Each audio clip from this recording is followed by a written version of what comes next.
Hello, ഇന്നത്തെ വീഡിയോയിൽ ഞാൻ പറയാൻ പോകുന്നത് നിങ്ങളുടെ ലൈഫിലെ ആദ്യത്തെ 10 ലക്ഷം രൂപ എങ്ങനെ ഓൺലൈനിലൂടെ സമ്പാദിക്കാം എന്നുള്ളതാണ്. യൂട്യൂബിൽ പലരും നിങ്ങളെ പഠിപ്പിച്ചുകൊണ്ടിരിക്കുന്നത്, നിങ്ങളുടെ അടുത്ത് പറഞ്ഞുകൊണ്ടിരിക്കുന്നത് ഇന്ന ബിസിനസ് തുടങ്ങൂ, ആ ബിസിനസ് തുടങ്ങൂ, ഇന്ന പ്രൊഡക്റ്റ് എടുക്കൂ, ആ പ്രൊഡക്റ്റ് എടുക്കൂ, അല്ലെങ്കിൽ ഇന്ന സ്ഥലത്ത് പോയിട്ട് ഇന്ന രീതിയിൽ ചെയ്യൂ, ഇത്തരത്തിലുള്ള ഇൻസ്ട്രക്ഷൻസ് ഒക്കെയാണ് തന്നുകൊണ്ടിരിക്കുന്നത്. എന്നാൽ യഥാർത്ഥത്തിൽ നിങ്ങളുടെ മൈൻഡ് സെറ്റിലാണ് ആദ്യം മാറ്റം വരേണ്ടത്, നിങ്ങളുടെ ചിന്താഗതിയിലാണ് ആദ്യം മാറ്റം വരേണ്ടത്. ഇന്നത്തെ വീഡിയോയിൽ അത് ഞാൻ ഡീറ്റെയിൽ ആയിട്ട് പറഞ്ഞുതരാം. ഒന്ന്, പരമ്പരാഗതമായിട്ട് ബിസിനസ് ചെയ്യുന്ന ആളുകൾ പലപ്പോഴും അവരുടെ സംസാരത്തിൽ ഉപയോഗിക്കുന്ന ഒരു രീതിയാണ് ഇന്ന് എത്ര രൂപയുടെ കച്ചവടം നടന്നു. ഇതാദ്യം നമ്മൾ സ്റ്റോപ്പ് ചെയ്യണം.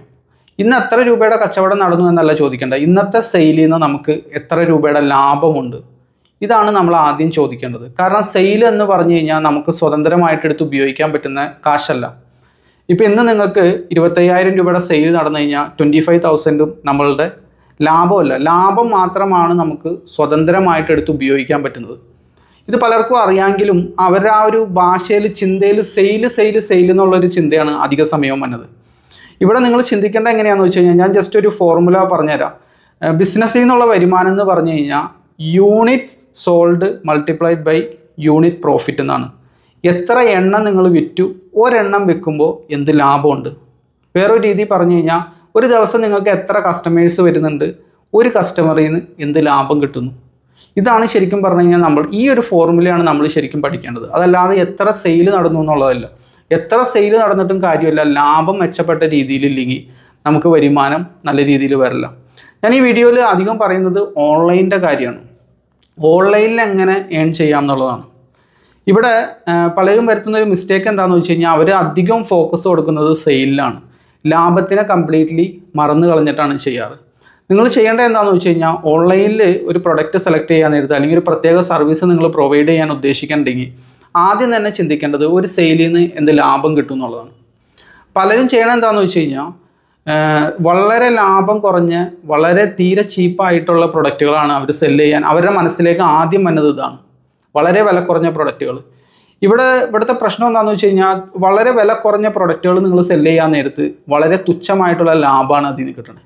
ഈ തുച്ഛമായിട്ടുള്ള ലാഭം കിട്ടി ഒരുപാട് ഓർഡറുകൾ ജനറേറ്റ് ചെയ്യേണ്ടതായിട്ട് വരും. ഓൺലൈനിൽ ധാരാളം ഓർഡർ ജനറേറ്റ് ചെയ്താൽ മാത്രമാണ്, ഒരുപാട് സെയിൽ നടന്നാൽ മാത്രമാണ് നമുക്ക് കുറച്ച് മെച്ചപ്പെട്ട വരുമാനം കിട്ടുള്ളൂ. ഞാൻ പറയാം, ആദ്യത്തെ 10 ലക്ഷം ഓൺലൈനിലൂടെ സമ്പാദിക്കണം എങ്ങനെ സമ്പാദിക്കാം എന്ന് നിങ്ങൾ ചിന്തിച്ചിരിക്കുകയാണെങ്കിൽ, നിങ്ങൾ ആദ്യം തന്നെ ചെയ്യേണ്ടത് എന്ത് പ്രൊഡക്റ്റ് എടുക്കും, അല്ലെങ്കിൽ ഇത് സാധനം എവിടെ നിന്ന് കിട്ടും, ഇത്തരത്തിലുള്ള ചിന്തയല്ല. നിങ്ങളുടെ മൈൻഡ് സെറ്റ് കംപ്ലീറ്റ്ലി ഷിഫ്റ്റ് ആവണം. ഒന്നാമത്തെ റൂൾ എന്ന് പറഞ്ഞു കഴിഞ്ഞാൽ, തരക്കേടില്ലാത്ത ലാഭമുള്ള പ്രൊഡക്റ്റ് ആയിരിക്കണം. ഒരു സെയിൽ നടക്കുമ്പോൾ നിങ്ങളൊരു ഗോൾ സെറ്റ് ചെയ്യുക. ഒരു സെയിൽ നടക്കാൻ നേരത്തെ നിങ്ങൾക്ക് അറ്റ്ലീസ്റ്റ് ഒരു 500 രൂപയെങ്കിലും ലാഭം കിട്ടണം. ലാഭത്തിൻ്റെ കാര്യം പറഞ്ഞുകൊണ്ടിരിക്കണം, പ്രൊഡക്റ്റിൻ്റെ പ്രൈസ് അല്ല, ലാഭം കിട്ടണം. അങ്ങനെയാണെങ്കിൽ 2000 കസ്റ്റമറെ കണ്ടെത്താൻ നിങ്ങൾക്ക് സാധിക്കുകയാണെങ്കിൽ 10 ലക്ഷം രൂപയായി. 500 രൂപ ലാഭത്തിൽ 2000 കസ്റ്റമറെ നിങ്ങൾ കണ്ടെത്തുകയാണെങ്കിൽ 10 ലക്ഷം നിങ്ങൾക്ക് ഏൺ ചെയ്യാനായിട്ട് സാധിക്കും. പക്ഷെ പലരുടെയും ചിന്ത പോകണ എങ്ങനെയാണെന്ന് വെച്ച് കഴിഞ്ഞാൽ, അവരുടെ പ്രൈസ് തന്നെ 100 രൂപയൊക്കെയാണ് പല പ്രൊഡക്റ്റുകളും. ഇപ്പോൾ പലരും വന്ന് ചോദിക്കാറുണ്ട് വാട്സപ്പിൽ, എന്ത് പ്രൊഡക്റ്റ് വിൽക്കും, ഏത് പ്രൊഡക്റ്റാണ് എടുക്കേണ്ടത്, ഓൺലൈനിൽ നല്ല രീതിയിൽ ബിസിനസ് ചെയ്യാൻ ഏത് പ്രൊഡക്റ്റ് സെല്ല് ചെയ്യും. ഇപ്പോൾ ഞാൻ അവരുടെ അടുത്ത് പറഞ്ഞു കൊടുക്കുകയാണ് ഒരു കാറ്റഗറി. ഇപ്പോൾ കുട്ടികളുടെ ടോയ്സ് നല്ല കാറ്റഗറിയാണ് ഓൺലൈനിൽ സെല്ല് ചെയ്യാൻ. ഇത് പറഞ്ഞു കൊടുത്തു കഴിഞ്ഞാൽ അവർ ആദ്യം അവരുടെ തലയിൽ പോകുന്നത് 100 രൂപയുടെ പമ്പരവും BP ഒക്കെയാണ്. അങ്ങനെ ചിന്തിക്കുന്ന ഒരാൾക്ക് നല്ല പ്രയാസമായിരിക്കും, അത് ഓൺലൈനിൽ നിന്നല്ല പുറത്താണെങ്കിലും. ഇപ്പോൾ സെയിൽ നല്ല രീതിയിൽ നമുക്ക് ജനറേറ്റ് ചെയ്താൽ മാത്രമാണ് തുച്ഛമായിട്ടുള്ള ലാഭം ഉള്ളൂവെങ്കിൽ നമുക്ക് ഈ പറഞ്ഞ 10 ലാഖിലേക്ക് എത്താനായിട്ട് സാധിക്കുള്ളൂ. ഞാൻ പറയാം, ഒരു 500 രൂപ പ്രൈസ് തന്നെ ഒരു 1500 ഒക്കെ വരണം, ഒരു 1000-ൻ്റെ അടുത്ത് പ്രൈസ് വരണം. എല്ലാം കഴിഞ്ഞിട്ട് നിങ്ങൾക്ക് ഒരു 500 രൂപയെങ്കിലും ലാഭമായിട്ട് എടുക്കാൻ സാധിക്കണം. അങ്ങനെ ഒരു 2000 കസ്റ്റമറെ കണ്ടെത്തുകയാണെങ്കിൽ നിങ്ങൾക്ക് ഈ പറഞ്ഞ 10 ലാഖിൽ എത്താനായിട്ട് സാധിക്കും. ഈ അടുത്തൊരു സംരംഭക സുഹൃത്തുമായിട്ട് സംസാരിച്ചപ്പോൾ എനിക്ക് നേരിട്ട് പരിചയമില്ല, യൂട്യൂബിൽ വീഡിയോ കണ്ടു വന്നതാണ്, വാട്സപ്പിൽ കോൺടാക്ട് ചെയ്തു. പുള്ളിയുടെ ഒരു ബിസിനസ് ആശയമൊക്കെ പറഞ്ഞു, അത് സ്റ്റാർട്ട് ചെയ്യാൻ വേണ്ടി പോയാണ്. അത് കേട്ടപ്പോൾ എനിക്ക് നല്ല രീതിയിൽ തോന്നി. ആദ്യം ഞാനിങ്ങനെ എല്ലാം ശരിയിട്ടാ, കൊള്ളാം, അത് കൊള്ളാം, നല്ല കാറ്റഗറിയാണ്, ഇങ്ങനെ ടിക്കറ്റ് വന്ന് അവസാനം പുള്ളി ഒരു ഡയലോഗ് പറഞ്ഞു, കാര്യം അതിൽ നിന്ന് വലിയ ലാഭമൊന്നുമില്ല, എങ്കിലും അങ്ങോട്ട് സ്റ്റാർട്ട് ചെയ്യുന്നു. അപ്പോൾ ഞാൻ അത് സ്റ്റോപ്പ് ചെയ്തു. കാരണം എന്താണെന്ന് വെച്ച് കഴിഞ്ഞാൽ, പുള്ളിനെ അവിടെ തടഞ്ഞു. വേറെ ഒന്നുമല്ല, നിങ്ങൾക്ക് തുടക്കം തന്നെ തോന്നുകയാണ് ഇതിൽ വലിയ ലാഭമില്ല എന്ന് തോന്നുകയാണെങ്കിൽ പിന്നെ എന്തിനാണ് ഈ സാധനം വിൽക്കാൻ നിൽക്കുന്നത്. ആ തുടക്കത്തിൽ തന്നെ നിങ്ങൾക്ക് തോന്നി. ഞാൻ പറയണത് നിങ്ങളുടെ തലയിലേക്ക് ശരിക്കും ഇറങ്ങണം, എന്നാലാണ് നിങ്ങൾക്ക് ഞാൻ ഈ പറഞ്ഞ രീതിയിലുള്ള ഗോൾ സെറ്റ് ചെയ്ത് ഓൺലൈനിലൂടെ 10 ലാഖ് ഏൺ ചെയ്യാനായിട്ട് സാധിക്കുള്ളൂ. ലാഭം ഇല്ലയെന്ന് തുടക്കം തന്നെ നിങ്ങൾക്ക് തോന്നുകയാണെങ്കിൽ പിന്നെ എന്തിനാ സാധനം വിൽക്കാൻ നിൽക്കുന്നത്. അത് ഒഴിവാക്കുക. ലാഭമില്ല, ഇതിൻ്റെ സെയിൽ നടന്നാലും വലിയ ലാഭം എനിക്ക് കിട്ടില്ല എന്ന് ഓൾറെഡി ഇതിലേക്ക് ഇറങ്ങുന്നതിന് മുമ്പേ തന്നെ പുള്ളിക്ക് അറിയാം. എന്നാൽ പിന്നെ അത് ഒഴിവാക്കിക്കൂടെ? ഇത് ഒഴിവാക്കാൻ പറയുന്നതിൻ്റെ റീസൺ എന്താണെന്ന് വെച്ച് കഴിഞ്ഞാൽ, ഈ തുച്ഛമായിട്ടുള്ള ലാഭമുള്ള ആ പ്രൊഡക്റ്റ് വിൽക്കാനും നല്ല ലാഭമുള്ള പ്രൊഡക്റ്റ് വിൽക്കാനും ഏകദേശം ഒരേ സമയം തന്നെയാണ് നിങ്ങൾക്ക് ചിലവഴിക്കേണ്ടി വരിക. ഒരേ അധ്വാനം തന്നെയാണ് ചിലവഴിക്കേണ്ടി വരിക. അപ്പോൾ ഒരു സൈഡിൽ സെയിം സമയം നമ്മൾ അതിന് സ്പെൻഡ് ചെയ്യണം, സെയിം അധ്വാനം നമ്മൾ സ്പെൻഡ് ചെയ്യേണ്ടതായിട്ട് വരും. റിസൾട്ടിൽ മാത്രം വ്യത്യാസം. ഒരു സ്ഥലത്ത് നമുക്ക് തരക്കേടില്ലാത്ത മെച്ചപ്പെട്ട വരുമാനം, മറുവശത്ത് എത്ര പണിയെടുത്താലും നമുക്കൊന്നും കിട്ടണില്ല എന്നുള്ള ഫീല് വരും. എന്നാൽ പിന്നെ എന്തിനാണ് തുടക്കം തന്നെ ഈ പണിക്ക് പോകുന്നത്? അത് ആ ഫീല് നിങ്ങൾക്ക് ഇത് വിറ്റ് കഴിഞ്ഞാൽ എനിക്ക് സെയിൽ നടന്നാലും വലിയ ലാഭമില്ല എന്ന് തോന്നുകയാണെങ്കിൽ ആ പോയിന്റിൽ ആ സാധനം സ്റ്റോപ്പ് ചെയ്തേക്കണം. പിന്നെ അതിൽ തുടരുത്. വേറെ അതേ കാറ്റഗറിയിലെ വേറെ പ്രൊഡക്റ്റുകൾ എടുക്കുക. ഇതാ ഞാൻ കാറ്റഗറി പറഞ്ഞു കൊടുക്കാത്തതിൻ്റെ ഒരു കാര്യം. ഇപ്പോൾ കുട്ടികളുടെ ടോയ്സ് നല്ലതാണെന്ന് പറഞ്ഞു കഴിഞ്ഞാൽ ആളുകൾ എന്താ ചെയ്യണമെന്ന് അറിയോ? നേരെ പോയി ഒരു 100 രൂപയുടെ പമ്പരോ BPO വിൽക്കാൻ നിൽക്കും. അങ്ങനെ സെല്ല് ചെയ്ത് ഇപ്പോൾ ഒരു 100 രൂപയുടെ 50 രൂപ ഓൺലൈനിലെ കാര്യമുണ്ടോ ഞാൻ പറയുന്നത്, പുറത്തെ കേസല്ല പറയുന്നത്, ഓൺലൈനിൽ.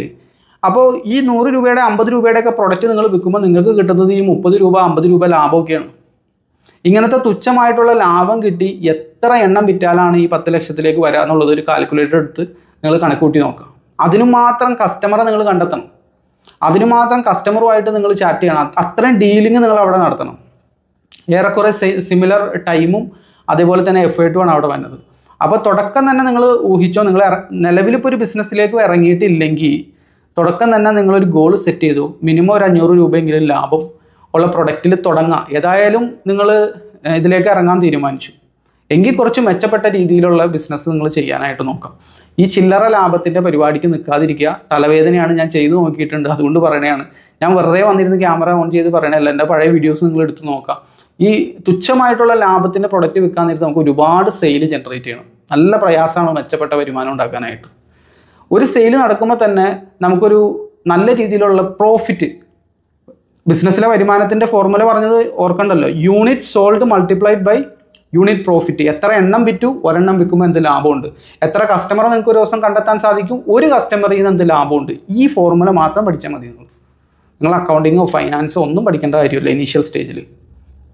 മനസ്സിലായില്ല? ബിസിനസ്സൊക്കെ മെച്ചപ്പെടാൻ നേരത്തെ അതിനൊക്കെ ആളുകളെ നിങ്ങൾക്ക് ഹയർ ചെയ്യുക. പക്ഷേ ഇത് നിങ്ങൾ പഠിച്ചില്ലെങ്കിൽ തലവേദനയായിരിക്കും അധിക സമയം. അപ്പോൾ ലാഭമുള്ള പ്രൊഡക്റ്റ് ആണെങ്കിൽ മാത്രം അതിൽ തൊട്ടാൽ മതി. ഏതായാലും പരീക്ഷിക്കാൻ വേണ്ടി നിങ്ങൾ തീരുമാനിച്ചു. അപ്പോൾ ആ പരീക്ഷണത്തിൻ്റെ എൻഡ് റിസൾട്ട് നല്ല റിവാർഡ് നമുക്ക് കൊണ്ടുവന്ന പരീക്ഷണമായിരിക്കണം. മറ്റേ ആ സുഹൃത്ത് പറഞ്ഞ പോലെ, ഞാൻ നേരത്തെ പറഞ്ഞല്ലോ, വാട്സപ്പിൽ ചാറ്റ് ചെയ്തപ്പോൾ അദ്ദേഹം പറഞ്ഞതാണ്, ഇത് വലിയ ലാഭമൊന്നുമില്ല, എന്നാലും നമ്മൾ ഇറങ്ങിയാണല്ലോ ഒന്ന് ചെയ്തു നോക്കാം. ഞാൻ ആ പുള്ളിനെ സ്റ്റോപ്പ് ചെയ്തു. ലാഭമില്ലാന്ന് തോന്നുകയാണെങ്കിൽ ഈ പണിക്ക് നിൽക്കണ്ട, മെച്ചപ്പെട്ട പ്രൊഡക്റ്റ് മാത്രം എടുക്കുക. ലാഭമുള്ള പ്രൊഡക്റ്റ് ഏതായാലും ടെസ്റ്റ് നടത്തിയാണല്ലോ. സെയിൽ നടക്കുമ്പോൾ ഒരു സമാധാനം വേണ്ടേ നമുക്ക്. ഒരു സെയിൽ നടക്കാൻ നേരത്ത് നമുക്ക് മെച്ചപ്പെട്ട ലാഭം കിട്ടുന്ന ഒരു ഫീൽ വേണം. ഇല്ലെങ്കിൽ എന്താ പ്രശ്നം എന്നറിയോ? ഞാൻ ഈ പറയുന്നതിന് ഓപ്പോസിറ്റ് നിങ്ങൾ ചെയ്ത് കഴിഞ്ഞാൽ നിങ്ങൾക്ക് വരാൻ പോണ കാര്യം ഞാൻ ഇപ്പോഴേ മുൻകൂട്ടി പറഞ്ഞുതരാം എന്താ പറ്റണേന്നുള്ളത്. സെയിൽ കിട്ടുമ്പോൾ നല്ല സന്തോഷം ഉണ്ടാവും.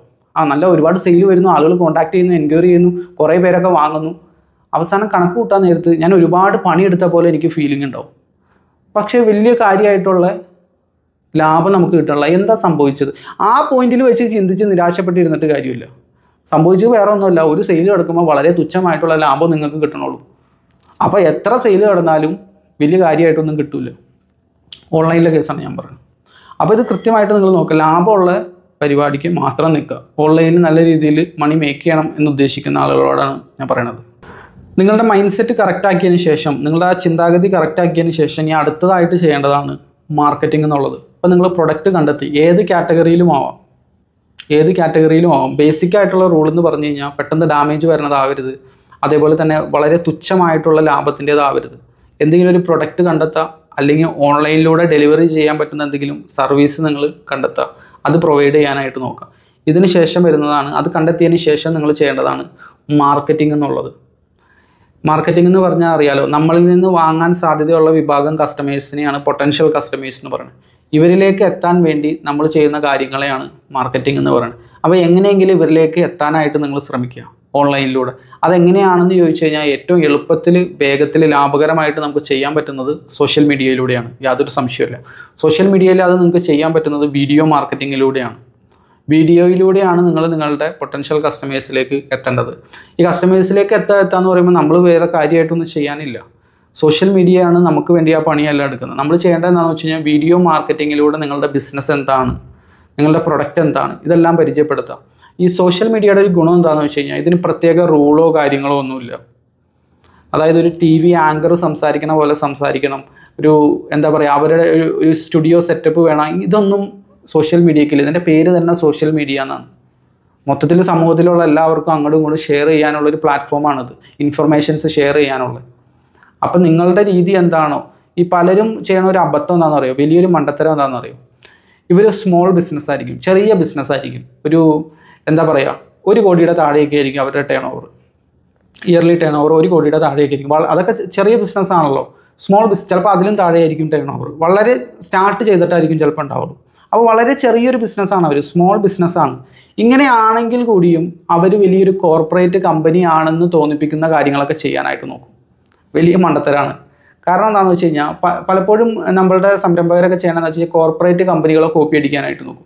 അവരുടെ മാർക്കറ്റിംഗ് രീതി, അവരുടെ മെസ്സേജിങ്, ഇംഗ്ലീഷ് ഭാഷ അനാവശ്യമായിട്ട് ഉപയോഗിക്കുക, ഇങ്ങനെയൊക്കെ ചെയ്യാൻ നേരത്ത് നമുക്ക് കിട്ടേണ്ടിയിരുന്ന പല സെയിലുകളും നഷ്ടമാവും. ഒരു കാര്യം മനസ്സിലാക്കുക, ഓൺലൈനിൽ സോഷ്യൽ മീഡിയയിൽ സ്മോൾ ബിസിനസ്സുകളെ സപ്പോർട്ട് ചെയ്യാൻ ആഗ്രഹിക്കുന്ന ഒരുപാട് കസ്റ്റമേഴ്സിനെ നിങ്ങൾക്ക് കണ്ടെത്താനായിട്ട് സാധിക്കും. അപ്പോൾ അവരുമായിട്ട് നിങ്ങൾ കമ്മ്യൂണിക്കേറ്റ് ചെയ്യാൻ നേരത്ത് നിങ്ങൾ വലിയൊരു കോർപ്പറേറ്റ് കമ്പനിയാണെന്നുള്ളൊരു ഭാവമൊന്നും വേണ്ട. കാരണം നിങ്ങളതല്ല, നിങ്ങൾ വെറും ഒരു സ്മോൾ ബിസിനസ്സാണ്. അപ്പോൾ സ്മോൾ ബിസിനസ്സായിട്ട് തന്നെ ഇരിക്കുക.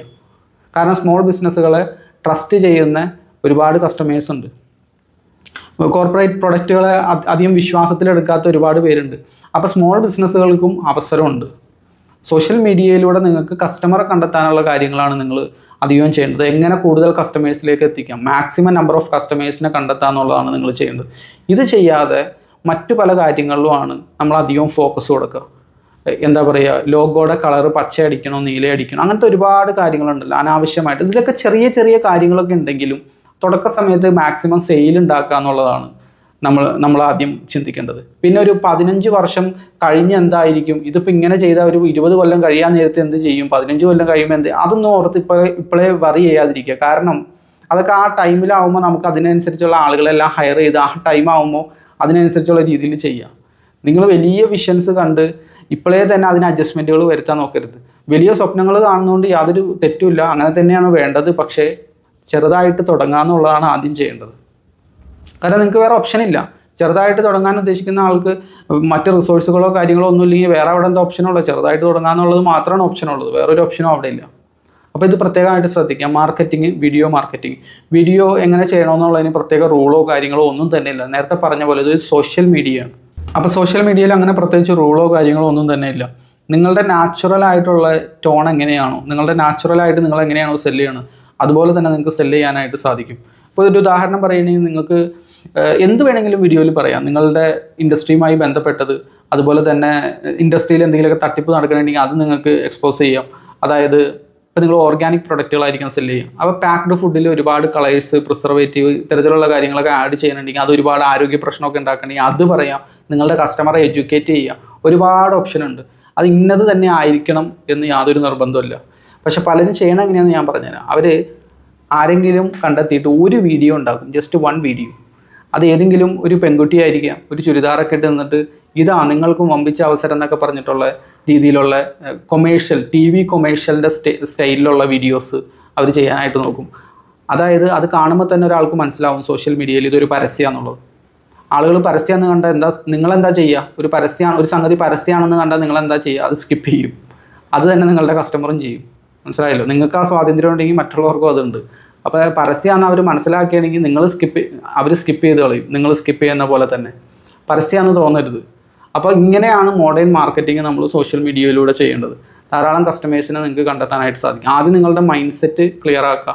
തുച്ഛമായ ലാഭത്തിൻ്റെ വിൽക്കാതിരിക്കുക. ലാഭമില്ലാന്ന് തുടക്കം തന്നെ തോന്നുകയാണെങ്കിൽ ആ സാധനമൊക്കെ എടുത്ത് പുറത്ത് കളയുക. അതൊന്നും വിൽക്കാതിരിക്കുക. ഇഷ്ടം പോലെ ലാഭമുള്ള പ്രൊഡക്റ്റുകൾ നമുക്ക് വേറെ കിട്ടും, അത് സെല്ല് ചെയ്യുക. ഇതിനാണ് ഈ ലാഭമില്ലാത്തതിൻ്റെ പുറകെ പോകുന്നത്. ഇനി ഏറ്റവും ഇമ്പോർട്ടൻ്റ് ആയിട്ടുള്ളത് മാർക്കറ്റിംഗ് ആണ്. മാർക്കറ്റിങ്ങിൽ നിങ്ങൾ ഫോക്കസ് ചെയ്യുക. നിങ്ങൾ എന്തെങ്കിലും പഠിക്കാൻ ഉദ്ദേശിക്കുന്നുണ്ട്, തുടക്ക സമയമാണ്, ബിസിനസ്സിലേക്ക് ഇറങ്ങാൻ പോവുകയാണ്, അല്ലെങ്കിൽ ജസ്റ്റ് ഇറങ്ങിയിട്ടുള്ളൂ, എന്തെങ്കിലും പഠിക്കാൻ നിങ്ങൾ ടൈം സ്പെൻഡ് ചെയ്യാൻ നിങ്ങൾ ഉദ്ദേശിക്കുന്നുണ്ടെങ്കിൽ നിങ്ങൾക്ക് പഠിക്കാൻ പറ്റിയ ബിസിനസ്സിലെ 2 ബ്രാഞ്ചുകളാണുള്ളത്. ഒന്ന് മാർക്കറ്റിംഗ്, 2 സെയിൽസ്.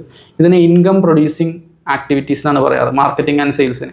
കാരണം നമ്മളുടെ ബിസിനസ്സിലേക്ക്, നമ്മളുടെ കയ്യിലേക്ക് വരുമാനം കൊണ്ടുവരുന്ന ആക്ടിവിറ്റീസാണ് ഇത് രണ്ടും നിങ്ങൾ പഠിക്കുക. ബാക്കിയുള്ള കാര്യങ്ങളൊക്കെ പതിയെ ഒരു സൈഡിലൂടെ വെച്ചേക്കുക, അല്ലെങ്കിൽ അതിന് പറ്റിയ ആളുകളെ ഹയർ ചെയ്യുക. മാർക്കറ്റിംഗ് ആൻഡ് സെയിൽസ് ആ ബിസിനസ്സിൻ്റെ ഫൗണ്ടർ നിർബന്ധമായിട്ടും പഠിച്ചിരിക്കണം. ഇല്ലെങ്കിൽ സ്ട്രഗിളായിരിക്കും, നിങ്ങൾക്ക് വേണ്ടത്ര എണ്ണം കസ്റ്റമറെ കണ്ടെത്താൻ പറ്റാതെ സ്ട്രഗിൾ ചെയ്തുകൊണ്ടിരിക്കും. മാർക്കറ്റിംഗ് ആൻഡ് സെയിൽസ് നിങ്ങൾ പഠിക്കുക. അപ്പോൾ ഇതുപോലുള്ള ബിസിനസ് വിശേഷങ്ങളുമായിട്ട് നമുക്ക് വീണ്ടും കാണാം. Thank you for watching.